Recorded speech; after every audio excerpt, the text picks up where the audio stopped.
ચૈતર વસાવા ફરી એકવાર સરકાર સામે લાલઘૂમ થયા છે અને સરકાર પર પ્રહારો કર્યા છે। જન આક્રોશ મહાસંમેલનમાં તેમણે સરકાર પર પ્રહારો કર્યા અને કહ્યું કે સરકાર યોજનાઓના નામે આદિવાસીઓની જમીન લૂંટી લે છે તેવું ચૈતર વસાવા અને આદિવાસીઓનું માનવું છે અને આદિવાસી લોકો છે જે ઘણી મોટી સંખ્યામાં આ જન આક્રોશ મહાસંમેલન હતું તેમાં ઉપસ્થિત રહ્યા અને સરકાર સામે દેખાડો પણ કર્યો, બેનરો લઈને સરકારનો વિરોધ પણ કરવામાં આવ્યો। સરકારની જે યોજના છે જેમાં આદિવાસીઓની જમીન જે છે તે જઈ રહી છે તેવું આદિવાસીઓનું કહેવું છે। જળ, જંગલ અને જમીન બચાવો તેમ કરી આદિવાસીઓનું જન આક્રોશ મહાસંમેલન હતું જેમાં ચૈતર વસાવાએ આદિવાસીઓને સંબોધ્યા અને સરકાર પર પ્રહારો કર્યા। ન માત્ર સરકાર પરંતુ પોતાની પાર્ટી પર કહી દીધું કે જો પાર્ટી મને બોલતા રોકશે તો પાર્ટીના પાટિયા પણ ઉતારીને ફેંકી દઈશ।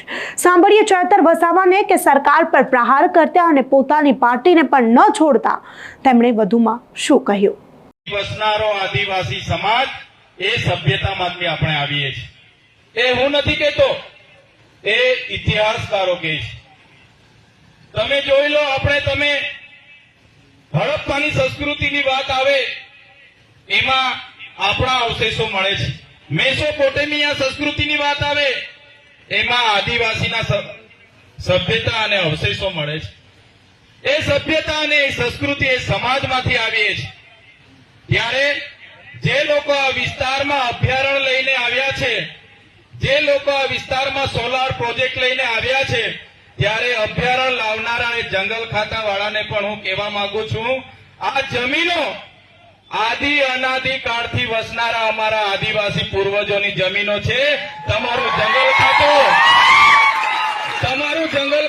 1927માં બન્યું અને તમે જો આ વિસ્તારમાં અભયારણ્ય લાવીને અમારા લોકોને વિસ્થાપિત કરવાની વાત કરશો તો તે દિવસે તમારું જંગલ ખાતું પણ અહીંયા ઉભું નહીં રહેવા દઈએ અમે।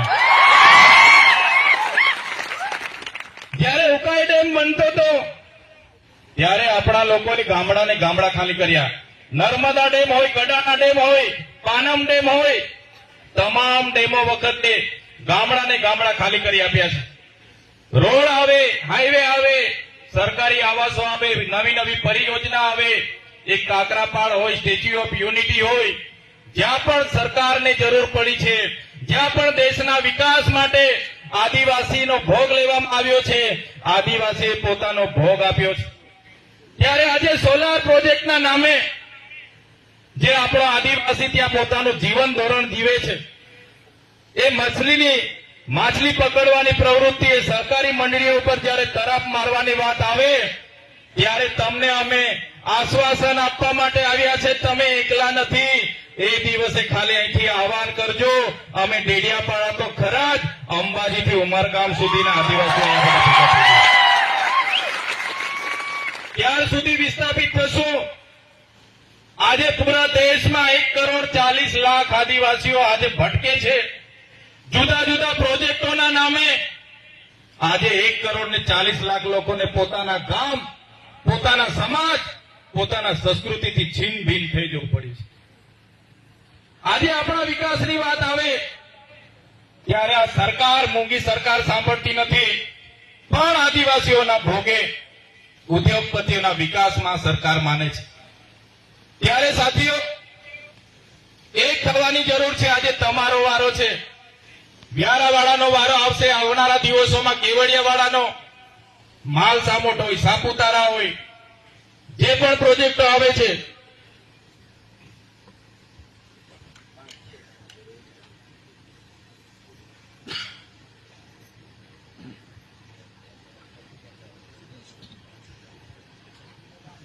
કહેવાનો મતલબ દેશમાં આજે આપણે 8% છે, ગુજરાતમાં આપણે આજે 15% છે, પણ આદિવાસી આજે ધર્મ સંપ્રદાય હોય, પાર્ટી હોય, સંગઠનો હોય, બધામાં વેચાયેલો છે, એક નથી થતો।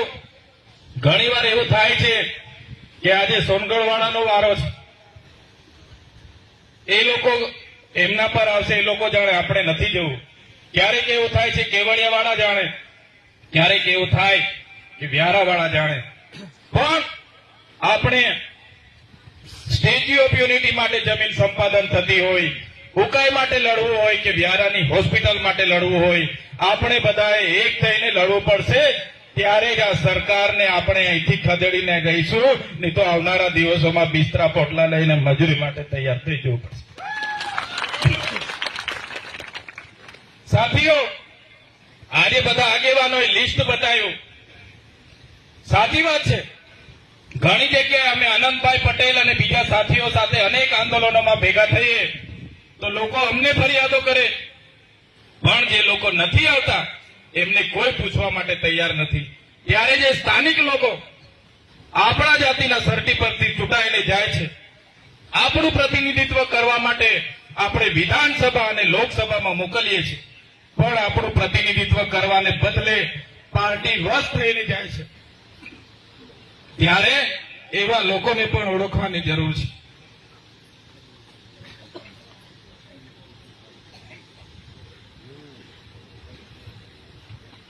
રાતે ગાંધીનગરથી મોડા આવ્યા છે એટલે ઉજાગરના લીધે થોડું ઘણું બેસી ગયું છે.